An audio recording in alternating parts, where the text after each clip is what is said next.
Welcome to Pindar Poetry. We hope you learned something new. You begin by defining one clear research question and the specific variables you will measure. This focus prevents wasted effort. Next, assemble raw data sources and note formats so you know what cleaning will be needed. Once done, create a reproducible workspace with folders, a README and version control to track changes. This initial organization saves hours later and makes collaboration possible. Make sure to document assumptions now so you can justify decisions during analysis and repeat the process reliably. You now clean the dataset, impute or flag missing values, treat outliers thoughtfully, and standardize units to ensure comparability. Then explore with summary statistics, plots, and correlation checks to reveal patterns and unexpected issues.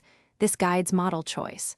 Once you see structure, fit a simple baseline model and progressively add complexity. Make sure to validate using holdout sets or cross-validation and record metrics. This step-by-step approach reduces bias and clarifies why each modeling choice improves results.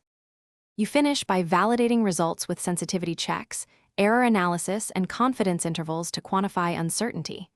Then prepare a concise report, clear visuals, a brief method summary, and a reproducible code snippet so others can verify findings. Once done, archive datasets and scripts with versioning. If you see inconsistent results, first recheck your data pipeline and random seeds, then examine preprocessing steps. Small mismatches there explain most surprises. Shipping with reproducibility reduces rework and. Thanks for watching. Consider subscribing if we helped you.